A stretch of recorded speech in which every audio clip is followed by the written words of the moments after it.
Bola liar kembali menggelinding dari isu keaslian ijazah mantan Presiden Jokowi.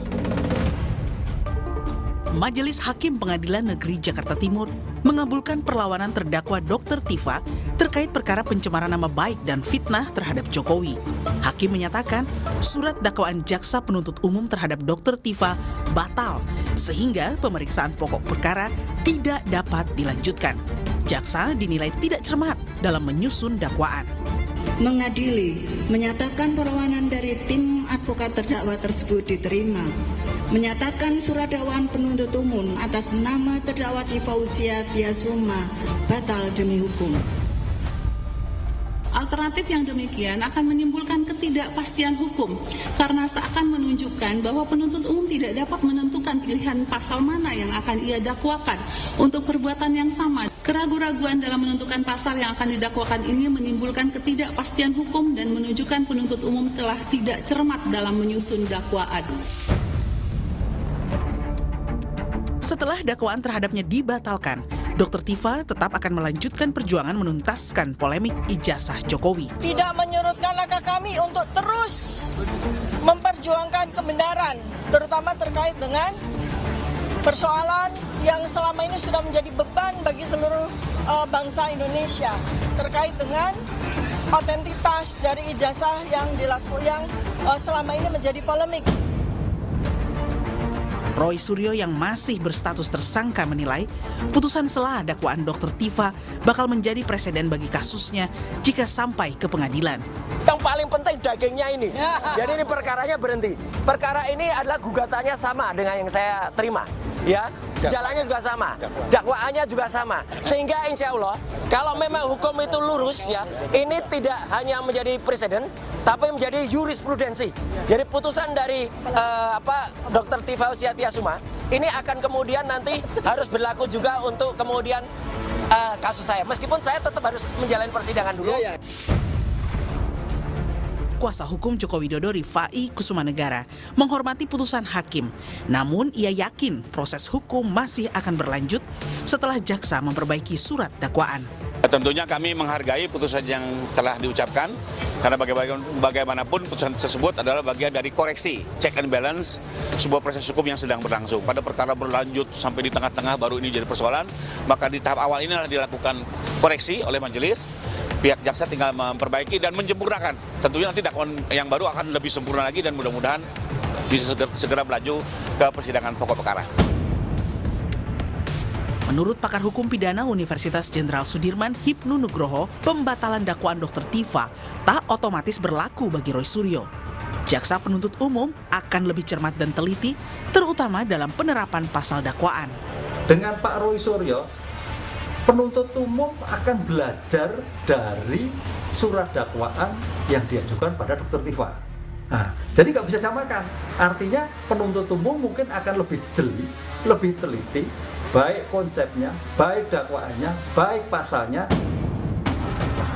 Hampir 2 tahun isu ijazah mantan Presiden Jokowi telah menjadi polemik di tengah masyarakat. Berbagai klarifikasi institusi, saling lapor, hingga sidang gugatan perdata tak kunjung jadi titik terang.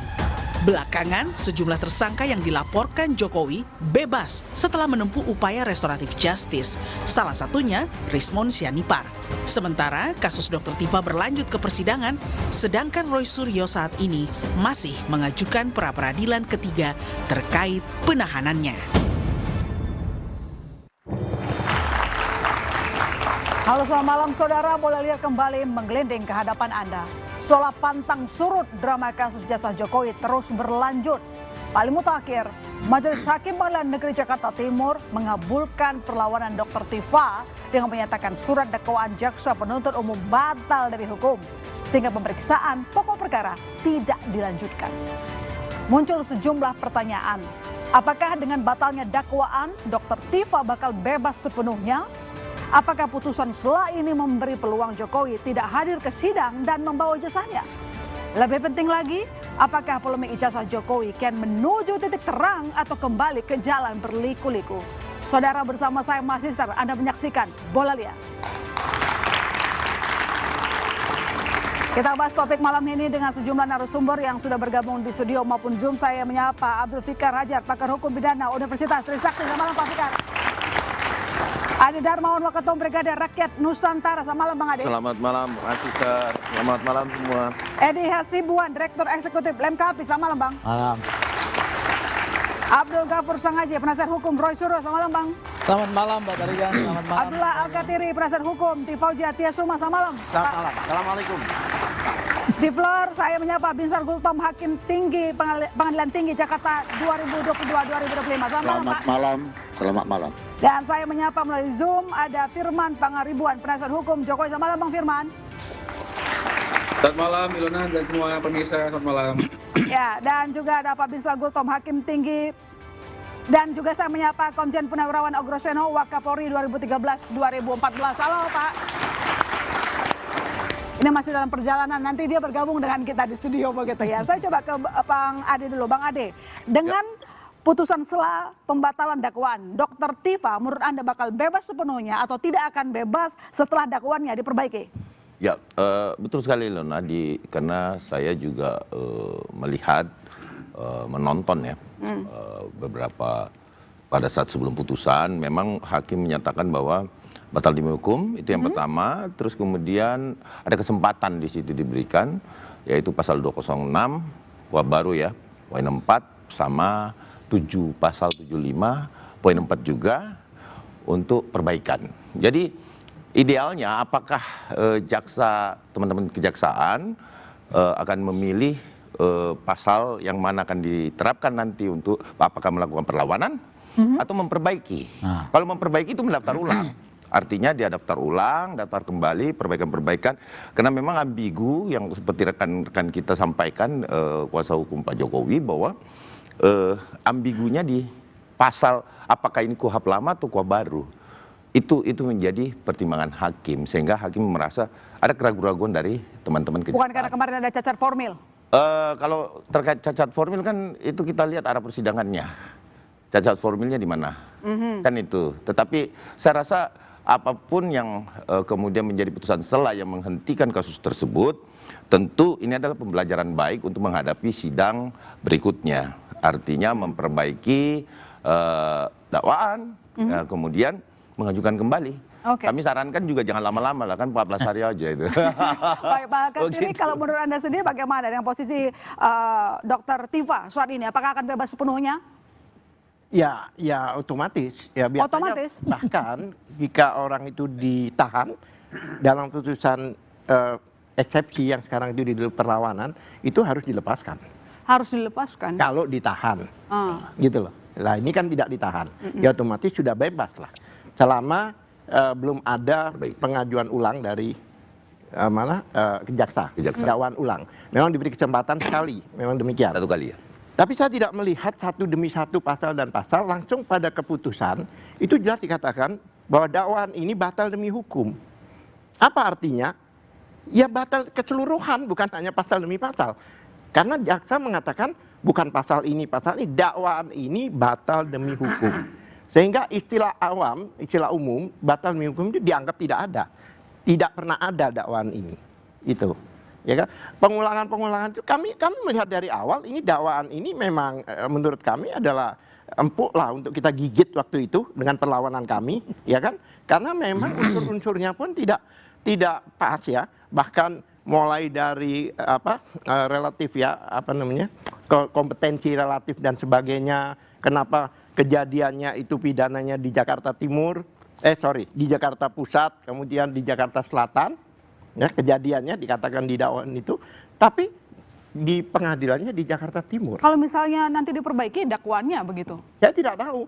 Saya yakin tidak bisa diperbaiki lagi kalau tidak bisa diperbaiki. Kenapa kira-kira Bang? Sudah totally kita semua pasal-pasal itu kita antisipasi di situ. Yang mana saya tidak yakin akan ada dakwaan ulang, mengingat pada waktu memberikan berita acara itu, berita acara ahli tidak diberikan. Seharusnya itu harus diberikan, ketentuannya itu di KUHP lama juga ada 143 di penjelasannya. Jadi yang dimaksud berkas yang dilimpahkan itu termasuk dakwaan dan ini ada Hakim Agung ya, Hakim tinggi, hakim tinggi, ya kan? Itu adalah dakwaan dan berita acara. Tapi tidak diberikan, bahkan dia bertahan tidak memberikan itu dengan argumentasi. Bahkan dikatakan bahwa ya, kami tidak akan memberikan senjata, bahkan kami minta daftar ya dari barang bukti, itu pun tidak diberikan. Dengan pernyataan bahwa, loh ini kalau kita perang, masa senjata kami? Jadi mereka itu menganggap ini peperangan, bukan penegakan hukum. Coba kita minta pendapat dari Bang Firman. Jadi disampaikan oleh Pak Al-Kautiri barusan bahwa tidak akan mungkin ada dakwaan yang diulang, direvisi, kata Pak Abdullah barusan. Jadi kan sebenarnya kan persoalan ini kan karena memang hari ini bangsa Indonesia sedang menerapkan sistem peradilan pidana terpadu yang baru 2 Januari 2026 dilaksanakan, di mana ada pasal mengenai peralihan 361 KUHP. Sehingga kalau menurut pemahaman kami, walaupun kami juga menyampaikan bahwa memang perlawanan yang disampaikan oleh tim advokatnya terdakwa mengenai batal demi hukum itu diterima. Kemudian kami ingin juga menyampaikan bahwa mengembalikan berkas perkara kepada penuntut umum. Jadi ini terus berlanjut seperti itu. Karena kenapa? Tentu akan dilakukan perbaikan-perbaikan yang diperlukan. Karena memang disampaikan juga oleh hakim mengenai pasal 75 dan mengenai pasal 206. Silahkan disampaikan oleh hakim, karena kebetulan saya hadir kemarin. Sampaikan silakan memilih apakah mau melakukan perlawanan atau mau melakukan perbaikan berdasarkan pasal 75. Dan itu tentu kita serahkan kepada jaksa penuntut umum, ya. Jadi nanti secara eksplisit disampaikan bahwa memang akibat dari adanya masa transisi di dalam dakwaan disampaikan ada 2 rezim KUHP.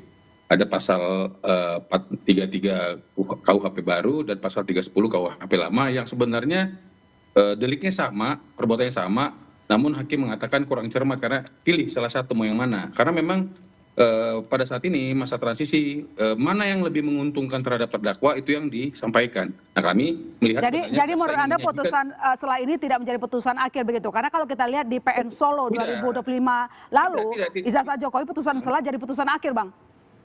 Oh tidak, kalau yang ini jelas kok putusannya hanya 4 tadi kan, menyatakan dikembalikan berkasnya kepada penuntut umum, kemudian nanti disampaikan juga di situ ada pasal 20675 tadi, mau apakah melakukan perlawanan, artinya mau melakukan menyampaikan bahwa memang sudah benar disajikan atau memang melakukan perbaikan, itu diserahkan kepada jaksa penuntut umum. Sehingga dengan demikian tadi juga Bang Al-Kautiri sudah menyampaikan akan dilakukan penyesuaian dan tentu karena ini sudah sampai dengan tahap dakwaan. Jadi tinggal kita tunggu aja. Nanti kita lihat JPU melakukan apa ke depan, apakah nanti Senin atau Selasa dilakukan revisi berdasarkan pasal 75 ayat 4 atau memang menyampaikan paling maksimum 14 hari menyampaikan perlawanan terhadap putusan setelah itu. Seperti itu. Jadi tidak ada yang dihentikan. Yang ada dikembalikan berkasnya untuk tadi dilakukan perlawanan terhadap putusan setelah ini atau memperbaiki berdasarkan pasal 75. Saya rasa demikian sementara. Oke. Pak Al-Kautiri, tidak akan jadi putusan akhir. Nah, faktanya sudah diputus, bahkan dikembalikan. Berarti kan sudah ada putusan itu. Kalau jaksa tidak melakukan perbaikan, kan selesai. Kalau perbaikan, kemungkinan juga ditolak juga. Bukan berarti perbaikan terus kalau masuk ke pokok perkara. Bahkan kami pada waktu, bahkan kami meminta ya, waktu itu kami sudah siap, baik diterima maupun ditolak. Bahkan kami siap. Bahkan beberapa teman dari kami, loh kok selesai sampai di sini gitu loh. Karena kami sudah mempersiapkan, kami sudah melihat, walaupun kami belum lihat langsung dari daftar itu, apa-apa yang akan kita permasalahkan. Bukan ke ijazah lagi, tapi ke 712 dokumen itu. Tadinya 709, tapi begitu di Prapit dikatakan 712. Kami akan berselancar di situ. Apa benar bahwa SKS-nya itu dalam S1 itu jumlahnya sekian? Itu banyak yang tidak normal. Apa benar foto itu adalah foto yang bersangkutan? Apa benar dilakukan yudisium? Apa benar orang-orang teman-temannya yang kemarin itu memang benar-benar S1? Dan apa benar yang namanya Joko Widodo itu Joko Widodo yang ini? Belum tentu juga. Kami temukan fakta-fakta bukan Joko Widodo yang ini ternyata di ijazah itu. Itu fakta. Mungkin saya bisa Silakan Bang Firman. Blunder juga, Bu. Oke. Coba direspon sama Bang Firman. Itu belum sampai jadi urusan ijazah ini, belum sampai nih. Tahan dulu Pak, tahan. Silakan Bang Firman. Ya, jadi kan persoalan ini kan adalah persoalannya Bu Tifa, bukan bicara Pak Jokowi yang di kursi pesakitan, kan seperti itu. Jadi jangan dibalik-balik. Yang sebenarnya adalah Bu Tifa harus nanti menyajikan apa kepalsuan daripada jasa Pak Jokowi yang disampaikan sama Bu Tifa, dan nanti kalau di Pak Roy juga demikian. Bukan sebaliknya, tetapi ya tentu nanti jaksa penuntut umum akan menyajikan bahwa Pak Jokowi tidak ada putusan yang mengatakan ijazah Pak Jokowi palsu. Kemudian Pak Jokowi sebagaimana disampaikan oleh UGM adalah alumni daripada Fakultas Kehutanan UGM, telah mengikuti terima perguruan tinggi, telah menerima ijazah secara asli. Mungkin juga akan disampaikan legalisir. Saya pernah dengar teman-teman advokatnya Roy dan Tifa menyampaikan ada legalisir dilihat ijazah Pak Jokowi. Mungkin itu. Kemudian ada putusan ada dari Puslapor mengenai keterangan bahwa memang itu identik dan sebagainya, ada pengecekan terhadap 14 ijazah teman-temannya dan sebagainya. Jadi saya pikir bukan terbalik. Ini yang harus menyajikan adalah Bu Tifa terkait apa yang disebut sama beliau palsu. Bagaimana membuktikannya? Dikasih kesempatan. Kalau tidak bisa dibuktikan, ya tentu sesuai dengan pasalnya, maka terkena pidana. Saya rasa seperti itu, Ilona. Ya, yang paling utama, yang harus membuktikan itu adalah pelapor. Siapa yang mendalilkan, dia yang membuktikan. Contohnya seseorang, saya bilang, maaf ya, saya katakan dia mencuri sepeda motor, contohnya. Ya, saya yang merasa kehilangan membuktikan dia mencuri. Ya kan? Ini berbeda. Bukannya mereka yang buktikan, memang saya curi ya, kalau ketahuan. Berbeda. Jadi begini, dalilnya memang ya, yang melaporkan itu siapa? Yang melaporkan itu siapa yang mendalilkan? Yang melaporkan buktinya dengan bukti 100 lebih, dengan saksi 100 lebih, 135 orang dan sebagainya, dengan bukti-bukti 712, dan dia berusaha membuktikan kan itu. Kok malah Bu Tifa yang sudah membuktikan? Sedangkan Bu Tifa itu hanya dengan keilmuannya, dia hanya mengfokus ke foto itu. Menurut Bu Tifa dengan keilmuannya, foto itu bukan asli. Bukan asli itu kalau katanya apa? Bukan yang sebenarnya. Gini. Itu. Jadi, gini, maksudnya Ilona kita harus fokus ke situ, bukan fokus. Ini tidak fokus. Coba kita ke Pak Binsar sebagai mantan hakim. Pak, coba disebutkan dalam amar, jaksa disebutkan tidak cermat menyusun dakwaan. Jadi pertanyaannya kenapa hakim sampai memutuskan membatalkan surat dakwaan? Betul, itu yang menjadi pokok masalah. Dan di dalam judul kita baca apakah stop. Perkara ini kan itu akibat putusan sela, yaitu Jokowi tidak sidang. Nah, saya sampaikan dulu ya. Ini untunglah saya sudah purna bakti atau pensiun jadi hakim. Sehingga saya bisa menganalisis sedikit banyaknya putusan Hakim PN Jakarta Timur. Memang kalau kita lihat pembacaan putusan dalam putusan sela tersebut,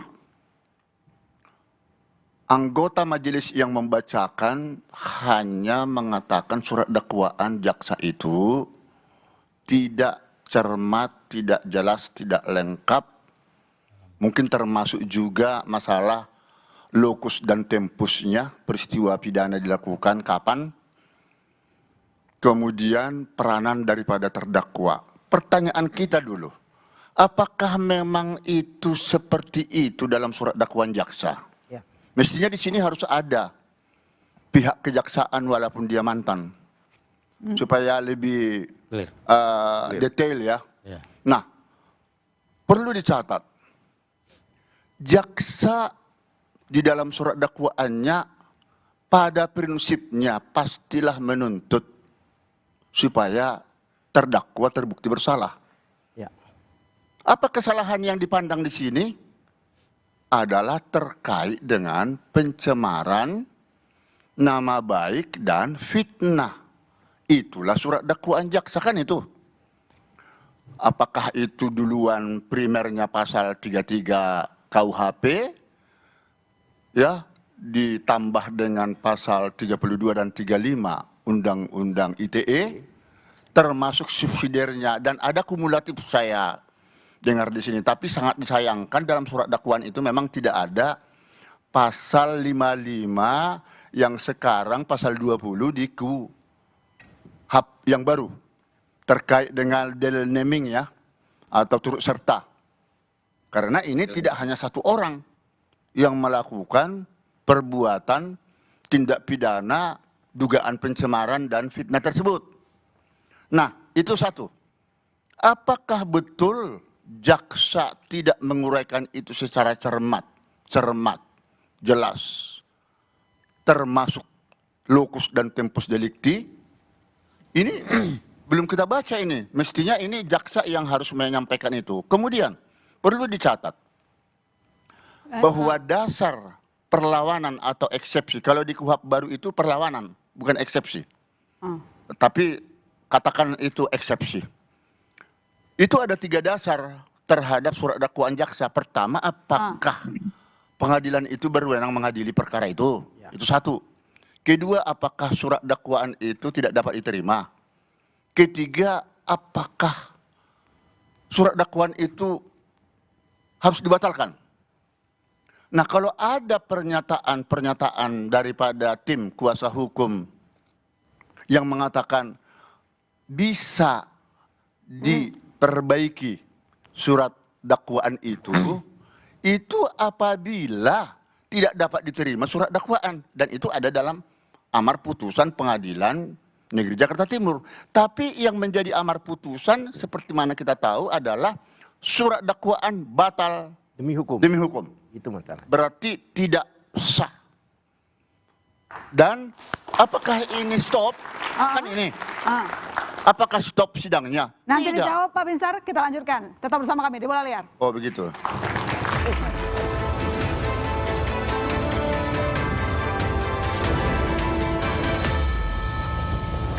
Ya, Anda kembali menyaksikan di Bola Liar dan sudah bergabung di studio Pak Groseno. Selamat datang Pak. Macet ya tadi ya. Macet. Baik, baik ke Pak Binsar dilanjutkan. Kalau misalnya ada setelah pembatalan dakwaan, apakah artinya kasus ini ditutup, stop? Oh, tidak. Ya. Untuk saya sampaikan dulu secara singkat, di sini tidak ada soal masalah kalah menang. Tetapi ada satu prinsip dasar hukum negara kan, negara hukum. Supaya kita berpikiran ada di sini equality before the law. Jadi asas persamaan tanpa memandang itu apakah pejabat, ya orang kaya dan orang miskin sama di depan hukum. Nah, jadi sesuai judul Jokowi tak jadi sidang, apakah stop? Tidak. Karena? Kalau menurut saya alasan ada satu solusi upaya hukum, perlawanan, verjet, naik banding ke Pengadilan Tinggi DKI Jakarta. Ya, terkait dengan eksepsi tersebut. Jadi bukan berarti itu ada perbaikan surat dakwaan seperti yang dibilang oleh Pak Abang tadi, tidak ada istilah surat dakwaan diperbaiki. Tetapi lewat pengadilan. Berarti di PN selesai, Pak? Di PN selesai? Tidak. Tidak. Jadi di Pengadilan Tinggi lah ini nanti selesainya. Berarti dilanjutkan di Pengadilan Apakah Tinggi Pengadilan Tinggi nanti tidak dapat tidak menerima daripada eksepsi kuasa hukum daripada tim Dr. Tifa atau tidak? Kalau misalnya ini tidak diterima, berarti Pengadilan Tinggi akan membatalkan putusan sela Pengadilan Negeri Jakarta Timur. Dan yang berlaku akhirnya adalah putusan Pengadilan Tinggi karena dia akan mengadili sendiri dengan memerintahkan kepada Pengadilan Negeri yang bersangkutan untuk memeriksa pokok perkara. Jadi yang berlaku adalah putusan Pengadilan Tinggi. Terkecuali kalau Pengadilan Tinggi DKI Jakarta nanti menolak atau katakan menguatkan putusan sela daripada PN Jakarta Timur. Nah, ini baru bahaya, bumerang. Mungkinkah Oke. Mungkinkah ini akan stop? Ini yang akan kita diskusikan. Nanti saya akan Oke, coba saya ke Bang Sang aja. Kalau menurut Pak Binsar tidak akan di stop. Memang secara putusan Pengadilan Negeri Jakarta Timur dalam ratio desidendi atau pertimbangan hukumnya, hakim tidak merujuk pada pasal 75 ayat 4, yaitu surat dakwaan bisa dibuat kembali atau diperbaiki. Jadi hakim tidak merujuk ke situ. Makanya kemudian amar putusan Majelis Hakim Pengadilan Negeri Jakarta Timur adalah membatalkan surat dakwaan. Dan tidak ada perintah kepada jaksa penuntut umum untuk menggunakan pasal 75 ayat 4, yaitu terhadap putusan pengadilan negeri, jaksa penuntut umum bisa memperbaiki surat dakwaan. Nah, apa yang disampaikan oleh Pak Binsar tadi, menurut saya itulah sebenarnya kaidah hukum yang diatur dalam pasal 206 ayat 4. Bahwa terhadap putusan pengadilan negeri yang membatalkan surat dakwaan, maka disediakan satu langkah hukum, yaitu berupa perlawanan atau resisten, ya. Mungkin bukan verzet ya, karena verzet itu kan adalah putusan dalam perdata ya. Verzet itu lahir karena adanya putusan first take. First take itu adalah ketika gugatan perdata dilakukan antar para pihak dan salah satu pihak tidak hadir dalam persidangan, maka kemudian majelis hakim mengeluarkan putusan first take. Nah, kemudian upaya hukum terhadap putusan first take itu adalah verzet. Saya kira itu ranah hukum perdata. Tetapi di dalam ranah hukum pidana, yang dimaksud dalam pasal 206 itu adalah lakukan perlawanan atau resisten, dan beberapa perkara yang sebetulnya juga mengikuti pola yang sama seperti yang disampaikan oleh Pak Binsar. Dan saya dari awal konsisten terhadap argumentasi hukum itu gitu ya, meskipun dari kubu sebelah itu kemudian memandang bahwa interpretasi mereka adalah jaksa bisa menggunakan pasal 75 ayat 4 meskipun itu tidak ada dalam amar putusan. Nah, saya ingin ngambil dua contoh kasus yang paling menarik. Yang pertama terkait juga dengan kasus Pak Jokowi, namanya Julianus Paungana, seorang terpidana yang kemudian baru mendapatkan amnesti dari Presiden Prabowo. Pada saat tahun 2016 kasusnya diadili di Pengadilan Negeri Jakarta Selatan, kuasa hukumnya adalah Profesor Yusril Iza Mahendra yang saat ini jadi menteri. Eksepsinya diterima, eksepsi diterima, surat dakwaan dibatalkan. Karena saat itu terdakwa Dr. Julianus Paungana itu didakwa dengan Undang-Undang ITE pada saat dia mengunggah foto Pak Jokowi dengan Nikita Mirzani, dan dia membuat suatu hashtag di Twitter, dan kemudian di dalam putusan Majelis Hakim Pengadilan Negeri Jakarta Selatan justru eksepsinya diterima sehingga surat dakwaannya ditolak. Nah, apa yang dilakukan jaksa?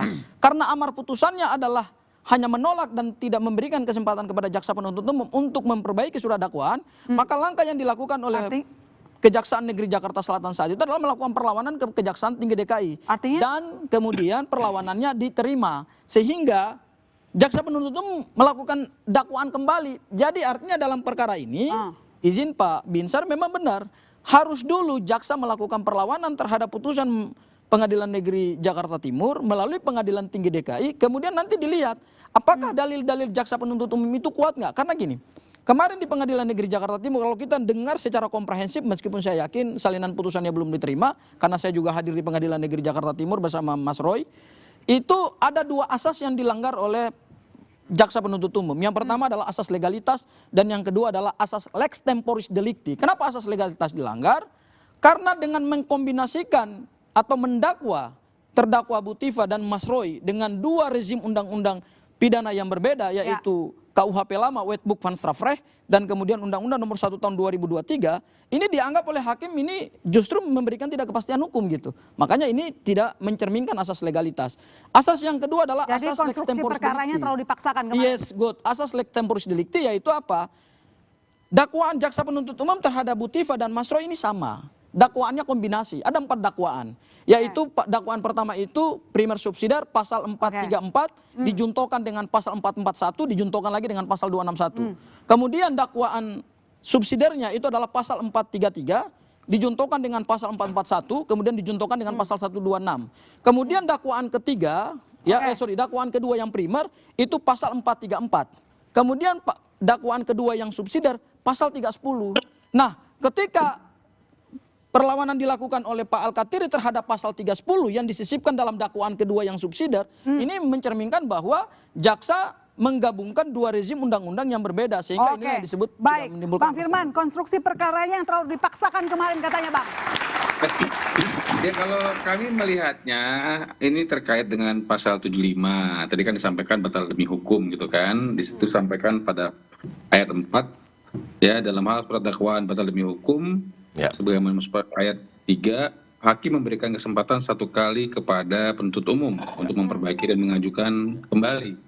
Jadi saya kok percaya ya, tapi kita lihatlah nanti karena ini kan sebenarnya domainnya jaksa penuntut umum ya. Kami penasihat hukum kan hanya mencermati dan melihat. Dan tentu sebenarnya yang tadi saya sampaikan, karena hari ini adalah dalam sisi masa peralihan, sebenarnya jaksa ingin menyajikan ada 2 nih. Dan jaksa ingin menyampaikan kepada hakim, tetapi hakim menilai karena dilakukan perlawanan oleh advokatnya Bu Tifa, hakim menerima perlawanan itu. Oke, jaksa perbaiki, karena mana nih, sebenarnya jaksa ingin menyajikan dua-duanya. Ini loh, ada 2 pasal ya kan. Nah, refer kepada pasal 75 ayat 4 tadi, maka ketika itu batal demi hukum, itu exactly loh bahasanya, batal demi hukum, maka diberikan kesempatan untuk memperbaiki. Dan saya pikir jelas kok di situ disampaikan memang ada 2 rezim dengan delik yang sama, ya kejadian yang sama. Artinya sekali lagi ini adalah semata-mata jaksa ingin menyajikan adanya dua pidana yang sama, ya gitu ya, dan memberikan ini untuk diputuskan oleh hakim. Tapi hakim menerima perlawanan tadi dari advokatnya Bu Tifa, dan sehingga jaksa harus melakukan perbaikan. Tidak ada yang dipaksakan, karena tentu kan gampang kok ini. Ini kan Bu Tifa mengatakan ijazah Pak Jokowi palsu, seperti itu ya. Dan kita juga sudah lihat lah, kita kan juga nggak buta ya, kita juga tidak tutup mata gitu kan. Tinggal kita buktikan saja mana kepalsuannya, kan seperti itu. Jadi pembahasan ini sebenarnya kita harus mulai kepada Bu Tifa dan Mas Roy, apa sih yang kamu bilang ini palsu? Orang di luar sana semua udah mengatakan ini asli. Pak Jokowi sendiri sudah menyajikan ini. Bu Tifa, Pak Roy, dan teman-teman yang lain yang ada sudah juga kemarin mengatakan ini palsu, sekarang mengatakan ini asli, sudah melihat ijazah itu. Jadi apa? Nah tinggal kita sekarang bahas nih. Jadi agendanya sebenarnya adalah Pak Jokowi akan kembali lagi setelah dakwaan ini nanti disidangkan kembali. Dan kemudian kita akan lihat apa sih yang dibilang palsu. Jadi itu sebenarnya bahasan yang harus kita bahas. Baik, soal kepalsuan, gitu. Pak Ugro.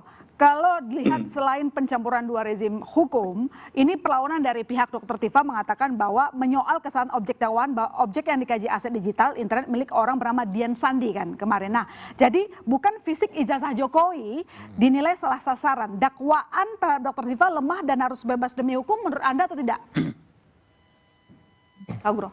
Ya, dari awal sebetulnya perbuatan apa sih yang sebetulnya dituduhkan ini?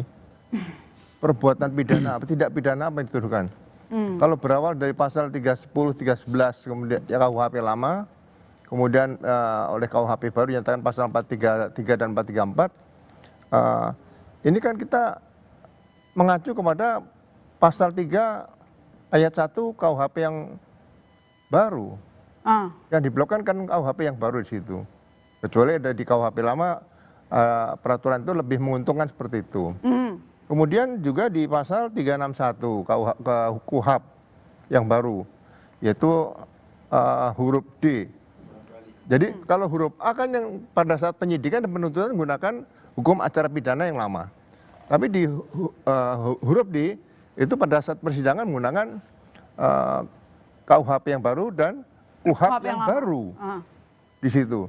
Jadi memang ini masa transisi ini membuat penyidik dan penuntut harusnya jeli, ya kan? Nah, saya kembali tadi kalau perbuatannya tadi katakan pencemaran nama baik dan fitnah berkaitan dengan dugaan masalah ijazah palsu.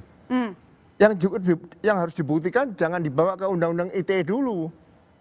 Cukup undang-undang KUHP tentang pencemaran nama baik dan fitnah tadi. Nah, kalau ini dibuktikan kan seperti tidak terlalu sulit karena melebar ke pasal undang-undang ITE atau tindak pidana khusus seperti itu, akhirnya ya saya yakin hakim pun begitu membaca dakwaan tadi pusing, saya aja dari awal juga pusing seperti itu gitu. Ini mana yang mau diterapkan seperti itu. Jadi cukup penyidikannya kalau misalnya saya sebagai penyidik dari awal itu apa sih penelitian yang dilakukan oleh Dr. Tifa, apa sih penelitian yang dilakukan oleh si Mas Roy dan Rismond. Nah, ini coba dibuka dulu panggil pakar. Oke. Oh ini penelitiannya memang harus diuji dengan secara akademis dengan penelitian lain seperti itu. Kalau udah diuji kan terbukti nggak bahwa penelitian itu betul. Kalau tidak betul ya baru ada unsur-unsur kaitan dengan pencemaran nama baik dan fitnah seperti itu. Jadi sekali lagi wajar kalau muncul putusan sela seperti yang kemarin di putusan di Pengadilan Negeri Jakarta Timur terhadap berkas perkara dakwaan yang diajukan oleh jaksa terhadap berkas perkara Dr. Tifa seperti itu. Oke, jadi Bang Edi, yang harus dibuktikan lebih dulu adalah isu ijazahnya Pak Jokowi. Atau menurut Anda memang ini soal pencemaran nama baik dulu gitu. Ya. Mana duluan? Ya, saya kira kan ini kan yang dipersoalkan dalam ini adalah masalah pencemaran nama baik ya. Itulah sampai sekarang sehingga Tifa dan juga Roy Suryo menjadi tersangka karena pencemaran nama baik. Karena sebelumnya sebetulnya sudah dilakukan pembuktian misalnya, bukan pembuktian, sudah melalui proses termasuk juga hasil puslapor ya, di Mabes Polri, kemudian juga termasuk juga keterangan kalau kita lihat keterangan daripada rektor UGM ya, yang menyebutkan bahwasanya ijazah Jokowi ini adalah asli ya, artinya demikian ya. Kemudian yang jadi persoalan adalah belakangan ini termasuk juga kemarin ada putusan yang menyebutkan bahwa hakim mengabulkan ya apa yang menjadi eksepsi ya daripada Tifa ya, kawan-kawan Tifa. Kemudian kita harus melihat bahwasanya dan kita menghormati apa yang menjadi putusan hakim. Namun demikian kalau kita lihat ke belakang adalah kita melihat bahwasanya semua berkas perkara dari awal sampai akhir itu banyak sekali. Bahkan kalau kita lihat juga sudah berulang kali ini berkas sampai bolak-balik ya antara kejaksaan dan juga kepolisian. Dan itu kenapa dilakukan? Karena agar pemberkasan ini lengkap semua hingga tidak ada persoalan ketika ini diajukan seperti saat ini. Makanya kita kemarin melihat bahwasanya agak heran juga kenapa tiba-tiba ada cacat dalam dakwaan ya. Padahal sebetulnya kalau lihat berkas perkara yang disampaikan oleh penyidik kepolisian di sini adalah sudah sangat lengkap ya. Saya melihat selama saya ada di kepolisian ini adalah merupakan berkas perkara yang sangat lengkap sekali. Termasuk di situ adalah ada pemeriksaan puslapor, ada semua lengkap di situ, berita acara para saksi. Tapi kenapa putusan selanya bisa membatalkan dakwaan seperti itu, Bang? Ya, itulah yang menjadi. Makanya ini adalah putusan daripada hakim ya, tentu ini akan menjadi ya masukan kepada jaksa, dan saya berharap seperti yang disampaikan oleh Pak Firman bahwasanya diharapkan kepada jaksa bisa menyusun kembali atau bisa memperbaiki ya apa yang menjadi masukan daripada hakim ya, karena tadi disampaikan bahwasanya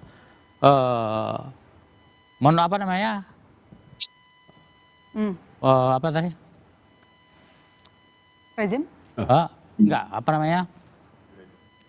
dakwaan ya, dakwaan tadi bahwasanya dakwaannya dikabulkan ya, diperbaiki ya. Saya kira itu tadi maksudnya, sehingga kita harapkan ke depan itu jaksa bisa memperbaiki kemudian bisa diajukan kembali. Memang yang jadi masalah adalah itu harus dari awal ya, seperti apa yang disampaikan oleh hakim. Oke, baik Bang Firman. Saya tambahin dikit Ilona, bahwa memang kemarin ya pada saat saya putar juga video sehabis putusan tersebut dibacakan ya, ini tambahan buat Pak Binsar ya, bahwa memang pada saat itu hakim bertanya kepada penuntut umum bisa menggunakan ketentuan pasal 206 ayat 4 dan untuk melakukan perlawanan atau akan menggunakan pasal 75 ayat 4 di KUHP pada detik 155.13 sampai Kompas.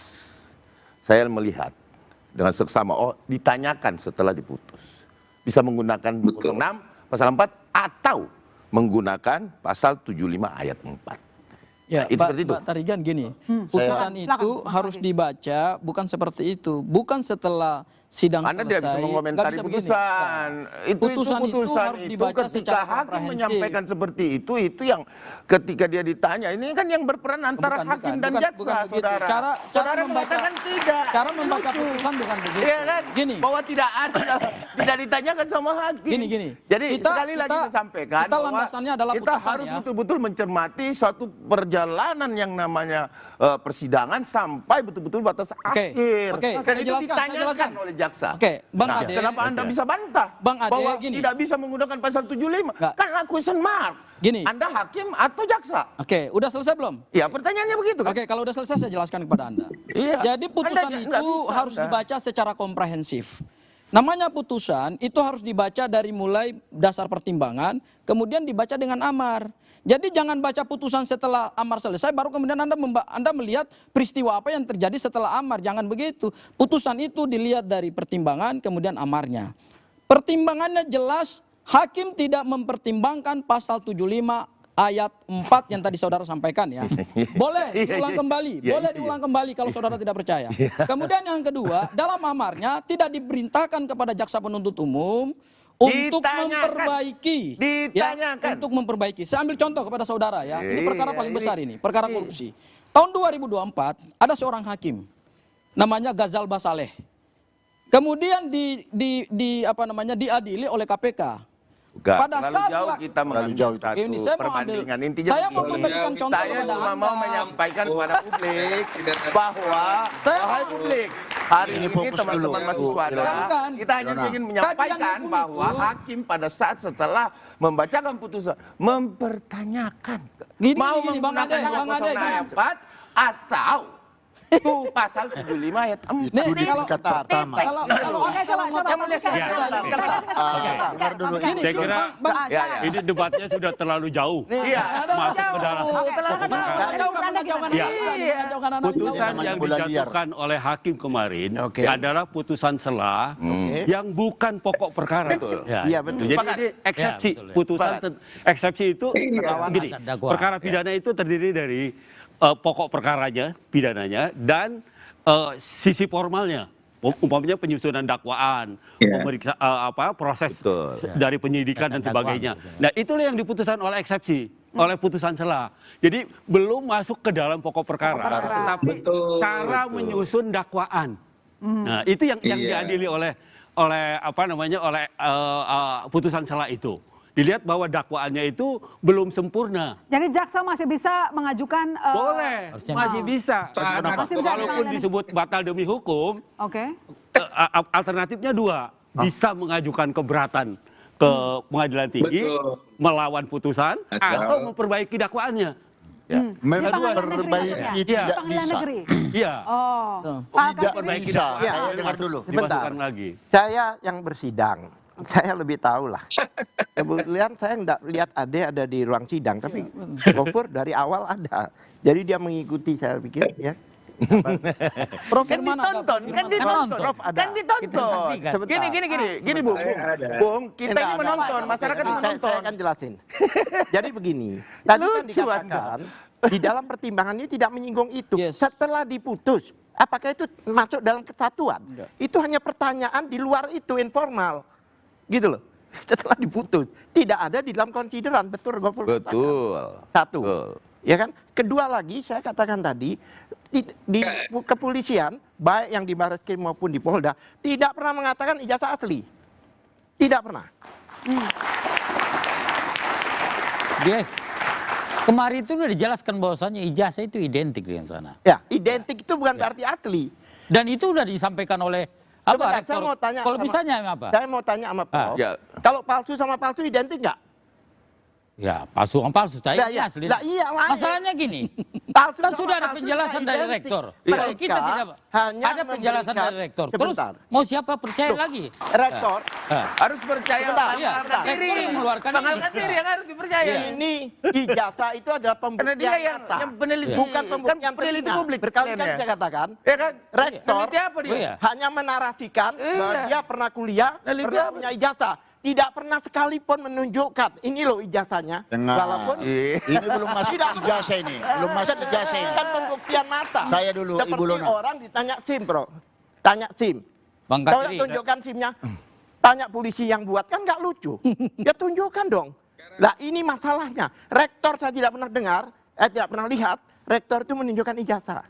Bahkan teman-temannya dulu menunjukkan ijazah 20 orang berjejer. Inilah susahnya. Ini kan otoritas. Ini otoritas yang ngomong gitu loh. Sama Masa dia ada bilang. KTA Ini loh, ijazahnya Kompas, wartawan, terus ditanya ini KTA-mu dari mana? Kompas bilang itu KTA kami. Terus ini bukan KTA. Ini bukan retorika, ini fakta. Enggak, Baik, gini loh. Dari mana? Terima kasih. Ini jangan debat.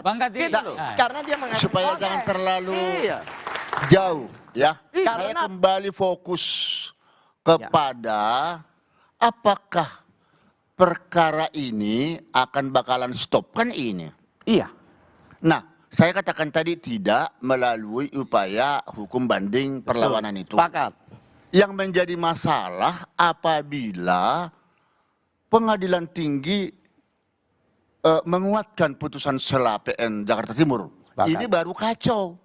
Mungkinkah ini perkara ini akan stop sementara surat dakwaan jaksa penuntut umum dengan dakwaannya yang berlapis tadi pasal 433, 434 and so on telah diberlakukan. Nah, kalau soal ketidakcermatan seperti tadi yang dibilang Abang bahwa di dalam putusan eksepsi ini memang tidak masuk kepada pokok perkara ya. Akan tetapi di dalam surat dakwaan itu pasti sudah disusun sedemikian rupa secara cermat, jelas, lengkap itu. Inilah nanti yang akan diperiksa oleh pengadilan tinggi ya. Kalau diterima pengadilan tinggi Anda bilang kacau. Kenapa? Apa alasannya? Iya, kalau ini sampai ditolak perlawanan itu artinya menguatkan putusan sela PN Jakarta Timur, ini kacaunya apa? Seolah-olah percumalah surat dakwaan dan laporan daripada Pak Jokowi terkait dengan pencemaran nama baiknya dan fitnah. Untuk diketahui kenapa muncul dakwaan-dakwaan pasal pencemaran dan fitnah itu, kan karena merasa ya seperti yang diatur dalam pasal 90 ayat 3 huruf B KUHP itu, untuk mengetahui seseorang itu ditetapkan sebagai tersangka haruslah dilihat kasusnya. Kasusnya itu apa?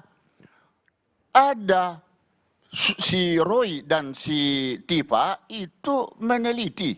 Kan itu meneliti fotokopi ijazah Pak Jokowi. Dan bukan aslinya, dan itu disebarluaskan lewat medsos. Kan begitu. Betul. Nah, betul sekali, Pak. disinilah terjadi pencemaran dan fitnah itu karena belum pasti ijazah itu asli atau tidak. Nah, inilah yang mengakibatkan adanya dakwaan tersebut dan dilaporkan oleh Pak Jokowi. Nah, kalau sampai ini gara-gara hanya putusan sela atau eksepsi membatalkan semua itu kacau. Tidak bisa. Saya sebagai hakim yang sudah berpengalaman di atas 36 tahun, tidak pernah terjadi ini. Nah, jadi disinilah nanti harus cermat dan jelas pengadilan tinggi DKI untuk memberikan membatalkan putusan PN Jakarta Timur dan mengadili sendiri dan memeriksa pokok perkara. Menurut saya, Pak, solusinya itu cuma satu, memperbaiki dakwaan. Itu aja sebenarnya. Tidak bisa diperbaiki. Betul, ya. Harus melalui perlawanan. Iya, betul. Itu aja sebenarnya yang harus diperbaiki. Bisa karena lagi. yang diputuskan secara eksepsional adalah dengar sedikit lagi membatalkan dakwaan. Dan biasa itu ada ketidakcermatan, ketidakjelasan. Setelah sudah pemeriksaan pokok perkara nanti di pengadilan, hakimlah yang akan menilai seperti apa itu. Ya. Sebentar. Ya, terima kasih. Saya kalau boleh nanggapi, kan kami yang melawan, yang membuat perlawanan. Kami melihat dakwaan itu memang tidak cermat. Memang obscure libel dan sebagainya. Saya berikan contoh. Wajar. Saya sebutkan. Wajar. Karena buat manusia. Bukan. Diantaranya. Tapi hakim yang akan kami mulai dari awal. Contohnya, salah satu yang kita angkat yaitu restoratif justice. Itu kita angkat di situ. Ya, tapi kan itu masuk pokok perkara, bukan pada. Bukan pokok perkara, tapi formilnya yang kita angkat. Yang kita angkat formilnya. Karena di dalam restoratif justice itu kan salah satu mekanisme harus ada pencabutan laporan. Bukan pencabutan persoalan itu, laporan. Bang. Tapi hakim nanti akan mempertimbangkan itu menjadi Itulah diantaranya. Eksepsi aja, terima oleh hakim.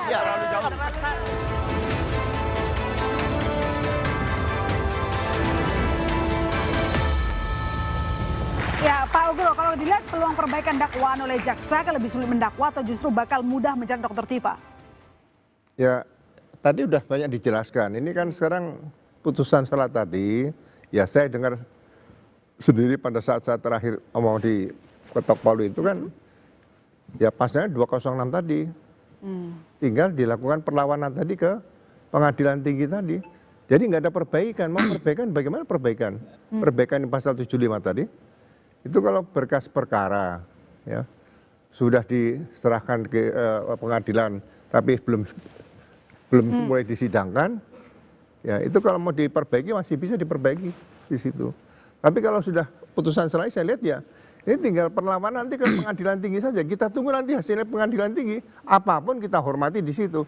Kita tidak bisa menguasai pengadilan tinggi. Tinggal pengadilan tinggi perlawanannya, Bang Firman. Ya, Pak Fikar. Bang Firman.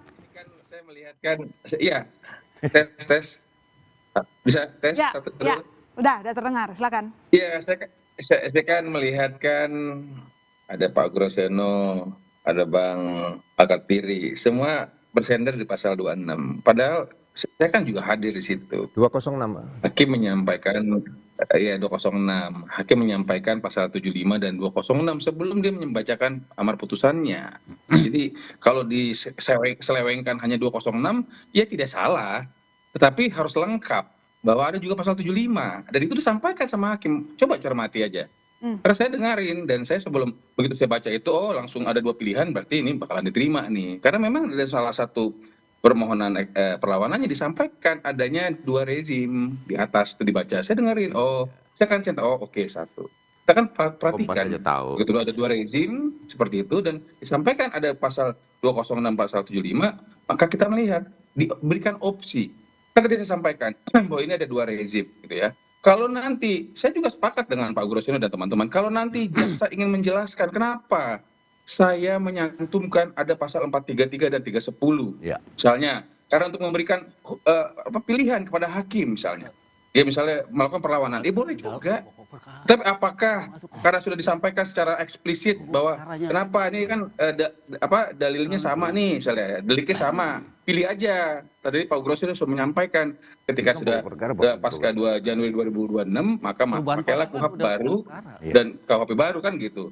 Maka apakah nanti jaksa memilih menggunakan KUHP lama semua atau KUHP baru semua adalah perbaikannya, silakan. Jadi tapi saya harus memberikan pemirsa sini dengan jelas bahwa disampaikan oleh hakim sebelum membacakan amar putusannya, dibacakan juga pasal 75 dan juga pasal 206. Jadi dipilih. Nah, tadi saya sampaikan, saya ulang sedikit lagi. Ketika teman-temanku, saudara-saudaraku ini, Pak Groseno dan teman-teman ini menyampaikan 206, boleh. Tapi apakah nanti jaksa akan menggunakan pasal 75-nya? Ya juga boleh. Ya. Jadi jangan disesatkan. Saya tidak mau menjadi sesat, saya ini mau menjadi pelajaran. Jangan disesatkan katanya Pak Ugro. Dan kita lihat. Ya. Mbak, ya. Silakan Pak. Jadi gini, dengan terbitnya putusan selah ini ya, saya yakin seyakin-yakinnya jaksa akan memperbaiki dakwaan, surat dakwaan terhadap Mas Roy Suryo. Saya yakinnya akan memperbaiki menggunakan dasar tadi yang pasal 75 tadi. Karena jangan sampai nanti pada saat misalnya harus disidangkan, dakwaan itu masih sama dengan apa yang disampaikan oleh dakwaan terhadap berkas perkara Dr. Tifa. Karena berkas perkara ini kan sebetulnya sama dan sebangun. Pasal-pasalnya juga sama dan sebangun. Ya kan? Karena berkas perkara displit.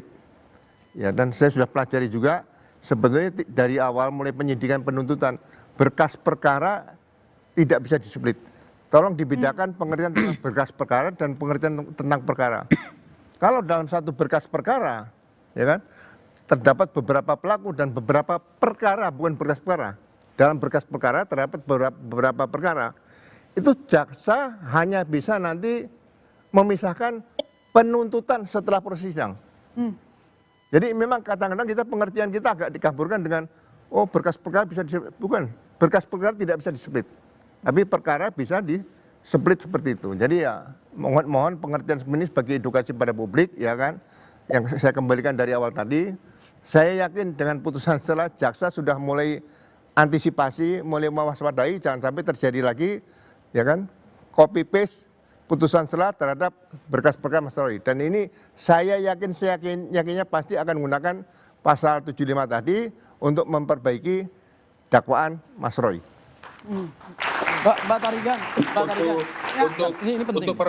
Untuk perbaikan dakwaan itu pasal 76, Mbak Ilona. Ya. Pasal 76 ayat 2 KUHP. Itu bahwa dalam waktu 7 hari sebelum tanggal sidang dimulai, dakwaan bisa diperbaiki seperti itu. Ya, pasal itu. Mbak Tarigan, sebentar Prof Firmanto ya, karena kita sama-sama ada di Pengadilan Negeri Jakarta Timur, supaya clear nih buat publik ya, supaya clear buat publik. Pertama, dasar pertimbangan hakim itu hanya mengutip pasal 74 ayat 2 dan ayat 3. Ayat 2-nya apa? Ayat 2 adalah syarat formil sahnya suatu surat dakwaan, yaitu cermat, jelas dan lengkap. Itu hanya dikutip loh Pak Prof ya. Jadi jangan memutar balikan sesuatu yang tidak ada dalam pertimbangan hakim. Kemudian yang kedua, hakim juga mempertimbangkan pasal 74 ayat 3. Terhadap penyusunan surat dakwaan yang tidak cermat, tidak jelas, tidak lengkap, maka dapat dibatalkan. Di dalam pertimbangan hakim tidak memasukkan pasal 75 ayat 4. Sehingga bunyi amar putusannya adalah tidak memerintahkan jaksa penuntut umum untuk melakukan perbaikan terhadap surat dakwaannya Bu Tifa. Sehingga langkah yang harus diambil oleh jaksa penuntut umum adalah pasal 206 ayat 4. Yaitu apa? Melakukan perlawanan seperti yang disampaikan oleh Pak Gultom. Nah, saya punya, sebentar dulu, jangan dipotong dulu Pak. Saya tadi memberikan Anda waktu banyak. Saya ambil contoh satu kasus Pak. Sebentar, jangan dipotong dulu. Saya ambil contoh kasus Pak. Hakim Ghazal Basaleh didakwa oleh KPK. Kemudian dalam eksepsi diterima karena tidak mendapatkan pendelegasian wewenang dari jaksa penuntut umum melalui Kejaksaan Agung. Ya, jadi jaksa KPK dalam menyusun surat dakwaan dia melanggar 3 asas. Asas pertama adalah single prosecution system, yaitu sebenarnya yang boleh hanya menuntut itu adalah jaksa yang ada di bawah lembaga Kejaksaan Agung. Kemudian yang kedua ondelbar, yaitu jaksa penuntut umum hanya 1. Dan yang ketiga adalah asas dominus litis. Terhadap eksepsi 3 asas itu, maka kemudian eksepsinya diterima, surat dakwaannya dibatalkan, dan kemudian langkah yang dilakukan oleh KPK apa? Dia melakukan perlawanan melalui Pengadilan Tinggi DKI, dan kemudian diterima perlawanannya, sehingga Hakim Ghazal Basaleh ditetapkan lagi sebagai tersangka dan kemudian didakwa lagi dengan dakwaan baru. Itu yang sebenarnya disampaikan oleh Pak Gultom, itu benar. Jadi Pak Binsar ya, mohon maaf. Jadi kita kalau membaca putusan harus berpegang pada putusan itu sendiri. Jadi bukan sesuatu yang disampaikan secara lisan kemudian kita jadikan pegangan, tidak. Tapi kita harus berpegang pada putusan, di mana di dalam putusan itu ada 3 hal penting. Pertama adalah identitas pihak, kemudian yang kedua dasar pertimbangan hakim, dan yang ketiga adalah amar putusan. Baik, silakan, itu yang harus dibaca. Bang Firman? Jadi saya soalnya bikin catatan kemarin. Ya, jadi disampaikan dan nggak mungkin hakim mengatakan oke, JPU kamu melihat pasal 75 ayat 4, nggak mungkin. Dia menyampaikan, dia mengatakan dalam pertimbangannya bahwa terkait dengan perlawanannya diterima itu karena tidak cermat, maka disampaikan pasal 75. Terkait dengan masalah lokus tempat, maka dia menyampaikan pasal 206. Jadi saya melihatnya adalah ketika tidak cermat karena ada 2 rezim, maka karena disebutkan sama hakim mengenai pasal 75, maka akan berlaku pasal 75 ayat 4. Terkait dengan hal lain yang di pasal 206, tentu dijadikan pilihan. Dan itu seperti tadi kita dengarkan juga, bahwa dia setelah dia bacakan semua, maka dia sampaikan kepada jaksa. Jadi jaksa, yuk silakan menggunakan pasal 75 ayat 4 atau pasal 206 ayat 4. Seperti itu. Jadi di dalam pertimbangannya sebelum amarnya, silakan baca deh. Saya tidak mau kita terlalu gimana-gimana. Pak Prof Firmanto, saya mendengar dengan komprehensif, boleh diputar kembali ya. Pak Prof kalau balik ke rumah, dengarkan kembali pertimbangan majelis hakim terkait dengan pasal 74. Kadang-kadang orang bisa keliru. Enggak, saya berkali-kali Pak, dan saya ada di pengadilan Pak. Dan saya catat. Iya, silakan. Yang ingin saya sampaikan, kan kita terlalu sering ya, kita salah ngomong, abis itu oh iya salah gitu ya. Kemarin pun di dalam kan Bang Gofur kan ini bicarakan masalah Mas Roy ya. Kemarin pun hakim pada putusan Prapit juga mengatakan mengulur-ngulur waktu gitu ya. Artinya nggak semuanya yang disampaikan sama saudara Gofur ini juga. Oh Bu, itu beda, itu beda. Yang kita bicarakan adalah yang ada dalam putusan yang sudah tertulis.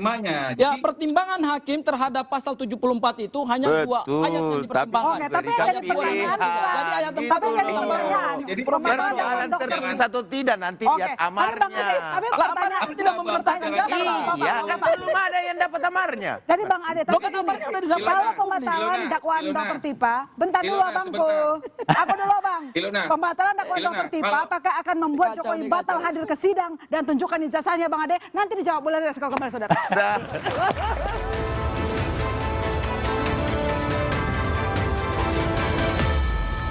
Ya, jadi Bang Ade, keputusan Majelis Hakim membatalkan dakwaan Dr. Tifa menguntungkan Dr. Tifa dan juga Roy atau menguntungkan Pak Jokowi yang tidak perlu datang ke sidang pembuktian? Ya, jadi sebenarnya kalau terkait kedatangan Pak Jokowi, kami sudah berbicara kepada teman-temannya juga. Kebetulan saya adalah kuasa dari teman-temannya juga. Jadi teman-teman Pak Jokowi itu sudah siap sebenarnya untuk datang ke pengadilan. Tetapi karena adanya putusan selain ini, ya tertunda. Tetapi kita yakin bahwa ini akan masuk ke pokok perkara. Karena kalau sampai ini stop, ya seperti dikatakan tadi Bang Gultom, bahwa ini nggak boleh seperti itu. Artinya kita harus betul-betul menyelesaikan ini di pengadilan, masuk ke dalam pokok perkara. Dan saya mengapresiasi Bang Al-Katiri, dia punya eksepsi luar biasa bagus sehingga diterima dan itu menjadi koreksi bagi teman-teman kejaksaan. Dan sebenarnya Bang Al-Katiri juga sangat siap untuk hadir di pengadilan karena untuk membantah bahwa ya apa yang dinyatakan itu palsu-palsu, walaupun artinya kita tidak bisa melihat di mana kepalsuannya dari pernyataan-pernyataan di sosial media dan lain-lain sebagainya, melalui penelitian publik katanya yang sampai ke kuburan, yang sampai mengatakan bahwa meneliti otak dan lain-lain sebagainya. Itu juga kita tidak pernah melihat itu. Tetapi oke lah, mari kita lihat, kita buktikan di pengadilan. Harapan kita adalah harus sampai ke pengadilan. Harus sampai ke pengadilan. Ya, karena Pak Jokowi, sudah mempersiapkan dan kawan-kawannya. Ya, bukan cuma Pak Jokowi saja, tetapi teman-teman seangkatan Pak Jokowi yang kebetulan saya juga adalah kuasanya, beliau sudah mempersiapkan itu dari pada saat pemeriksaan kemarin. Oke, baik. Begitu, jadi Pak Al-Katiri, menurut Anda putusan yang kemarin itu menguntungkan klien Anda atau Pak Jokowi? Kami sebagai advokat, ya otomatis kami happy dengan kebebasan klien kami. Kami ini lawyer, bukan politikus gitu loh. Satu, ya memang kita berjuang ini mengajukan perlawanan dan sebagainya untuk membebaskan. Ya kan? Ya kalau masalah Pak Jokowi mau datang atau tidak kan berapa kali dikatakan bahwa saya akan hadir jika saya diundang. Dan seharusnya kalau orang benar-benar lapor dan korban, saya akan datang karena saya dihina jika diundang. Ini kayak seperti resepsi aja. Maaf. Dipanggil. Enggak, diundang. Coba lihat nanti. Saya punya juga, saya tunjukkan nanti. Jika diundang. Ini menarik. Kemudian ada dikatakan oleh lawyernya, ada kemungkinan menggunakan Zoom. Lah ini Zoom ini dulu memang ada ketentuan pada waktu COVID. Sekarang dibolehkan Zoom jika masuk akal. Contohnya, pada waktu dia di BAP, dia di Indonesia. Jadi Anda ragu bahwa Pak Jokowi akan datang? Dikatakan sendiri oleh yang bersangkutan. Jadi kalau pada waktu dia di BAP di Indonesia, begitu persidangan dia di Australia. Lah ini masuk akal dia pakai Zoom. Tapi kalau dia tidak hadir, hanya mengantar keliling salah satu partai gitu, ya nggak boleh dong. Harus ada alasan yang memang bisa, dan bahkan di dalam BAP Jokowi ini, dia disumpah. Paham kalau disumpah itu, Pak Binsar? Disumpah. Dan di situ kata saksi. Maaf ya, ada 3 orang pelapor sebelumnya yang tidak diterima itu judulnya pelapor. 3-tiganya. Substansinya. Tapi Pak Jokowi saksi di situ. Di dalam sumpahnya pun dikatakan saksi. Apakah ini perkara ijazah apa perkara orang-orang itu? Itu terbukti dari dakwaan, kebanyakan masalah kebencian, penghasutan. Tidak ada bicara ijazah di dalam dakwaan itu. Bahkan link-link yang digunakan untuk Bu Tifa itu ada 28 link, itu link-link orang lain. Link-link di dalam situ. Bahkan di situ disinggung salah satu TV swasta. Bagaimana ini kode etik jurnalistik ya? Masa di dalam dialog seperti ini itu dimasukkan dulu di bahan link-link bukti. Padahal kan ada ketentuannya. Ya, ada dialog dan sebagainya. Pasal 55 kena dong orang yang berdialog pada waktu itu. Itu dimasukkan juga. Padahal ada undang-undang pers. Itu jelas. Ya kan? Ada hak jawab. Ini fakta. Berharap jaksa bisa memperbaiki. Saya ini adalah orang yang membantah, yang melawan. Bersidang segera. Kalau Anda ini bukan siapa-siapa. Iya kan? Artinya seperti Pelapor pun itu. bukan, tapi seolah-olah, maaf ya, beliau ini kayak sepak bola penonton yang teriak-teriak. Bahkan Messi pun Saya yang buka TV-nya, dikatakan bodoh. Saya yang buka TV-nya. Saya Tapi buka TV-nya. saudara Saya tidak nonton. terlibat. Penontonnya cuma saya, Pak. Itu masalahnya. Makanya cuma Anda kan. Bola liar. Itu persoalannya. Bola liar Anda. Anda mengatakan saya bukan siapa. Saya menonton dan cuma saya nonton. Kan itu persoalannya Bang Firman, ini bagian mengambil bola liar. Pak Jokowi tidak juga ke pengadilan menang. karena putusannya tadinya putusan kemarin membuat Pak Jokowi akhirnya kan tertunda ke pengadilan karena pokok perkaranya itu tidak dilanjutkan. Jadi pembuktian juga enggak gitu. Jadi Pak Jokowi tentu sudah siap dan malah kita bisa lihat juga dalam beberapa sajian di TV beliau menyampaikan siap ya untuk menyampaikan apa yang diharapkan yang diminta oleh jaksa penuntut umum, karena persoalan ini kan sekarang adalah negara dengan terdakwa. Kemarin ada putusan sela mengatakan bahwa dakwaannya kurang cermat.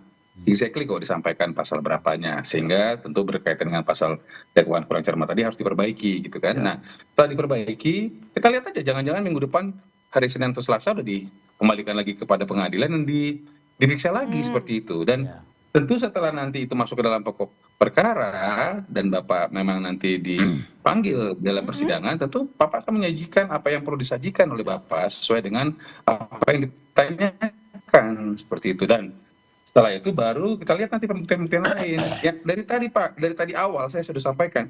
Sebenarnya ini kan ada Bang Al-Kathiri dan sebagainya. Tentu yang harus kita bahas sih sebenarnya adalah agendanya adalah apa sih kepalsuannya, kan gitu. Karena ketika kita berbicara ada orang mengatakan diduga melakukan fitnah dan penyemaran baik dengan menggunakan rekayasa ITE untuk memberikan pandangan bahwa jasa Pak Jokowi palsu, itu sebenarnya yang harus dilihat. Jadi jangan dilari-larikan kemana-mana, kita harus lihat. Nggak gitu. Sebentar. Ini ada didakwa atau ada diduga seperti itu, maka tinggal dibuktikan. Supaya apa? Karena di dalam dakwaan sampaikan telah diberikan kesempatan oleh penyidik untuk membuktikan, tetapi tidak bisa membuktikan sehingga masuklah ke persidangan, kan itu. Jadi saya tidak mau kita lari-lari dan saya hargai saudara-saudaraku ini, ada Bang Al-Kathiri dan teman-teman semuanya. Saya hargai semua. Tetapi jangan publik dibikin bingung karena selalu ini Pak Jokowi dengan Bu Tifa, nggak ada. Ini negara saya ingin meluruskan, dengan Bu Tifa. Sebentar. Bu Tifa mengatakan jasa Pak Jokowi itu adalah palsu, sajikan. Saya tanggapi dulu. Saya ingin meluruskan gini. Putusannya itu batal demi hukum. Ya, ini begitu kan? Batal demi hukum. Ya. Artinya dianggap tidak ada. Betul. Dakwaan itu dianggap tidak ada. Dan artinya kalau mau lanjut lagi tuh perkara, dan membuat dakwaan baru. Saya tambahkan. Ya karena batal demi hukum satu-satunya melalui perlawanan ke pengadilan tinggi, bukan diperbaiki. Surat dakwaan bukan. Itu kurang tepat. Saya sepakat. Lihat pasal 75 lah. Sebentar, saya nanggapi tadi. Silakan. Saya kan baca dakwaan, wong saya lawyernya. Bahkan saya koordinator di lawyer itu dari 30 orang lawyer. Saya baca itu tidak ada berbicara gambar, tidak. Berbicara itu hanya penghasutan, berbicara bahwa itu penghinaan. Jadi di dalam itu tidak berbicara tentang narasi gambar itu. Memang Bu Tifa tidak berbicara soal gambar-gambar itu. Bu Tifa itu hanya fokus dengan keilmuannya itu dengan foto. Itu dengan keilmuannya dia. Itu dengan foto, menurut dia foto itu bukan foto Pak Jokowi. Dengan antara bentuknya, antara jarak mata. Bukan. Yang bicara soal keseluruhan ijazah itu Resmond sama Roy Suryo. Sedangkan saya adalah pengajaranya Dokter Tifa. Itu yang harus dibahas. Nah, tapi di dalam dakwaan tidak dibahas. Di dakwaan itu, link yang berbaiki dari 28 itu cuma 4. Yang jadi begini, Ilona. Yang lain itu link-link dari Egy Sujana, dari semua itu dibebankan pada Bu Tifa. Ya tidak bisa dong seperti itu. Itulah kenapa jaksa hakim menerima kita punya perlawanan. Gara-gara banyak hal-hal seperti itu gitu loh. Bukan hanya satu hal. Baik, silakan Bang Firman ditanggapi. Ya, di sini kan ada Bang Al-Katiri kan. Kita harus tanya beliau juga, apakah Ibu Tifa kooperatif menyampaikan pandangannya? Tersangka boleh loh dia tidak berkomentar, boleh dia diam. Kooperatif bagaimana masih eksepsi kok. Ini kan belum pokok perkara. Makanya Anda kan sudah menyampaikan mengenai bagaimana begini begitu. Saya mau mengatakan, saya apakah Ibu Tifa menyajikan bagaimana dia bisa mengatakan foto itu, foto Pak Jokowi itu fotonya orang lain. Nah, apa? Kan itu sebenarnya yang kita tahan dulu, kita lanjutkan usai jeda. Tetap bersama kami di Bola Liar, saudara. Kami punya fakta.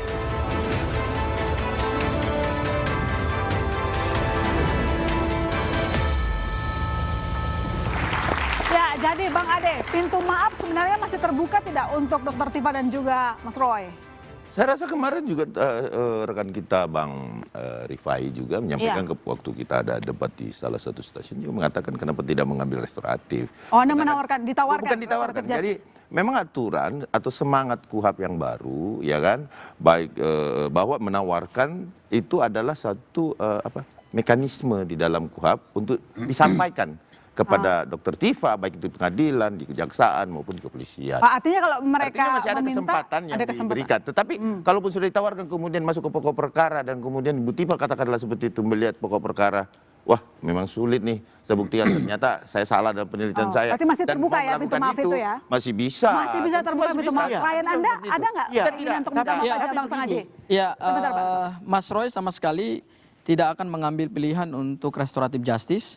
Dan kalau ada yang mengatakan bahwa putusan selah maupun pra peradilan ini seperti RJ model lain, saya kira itu juga tidak tepat ya. Nah, gini Mbak Bukan kompromi. Ya, itu dianggap sebagai kompromi, itu juga tidak tepat. Ya, gini Mbak Tarigan.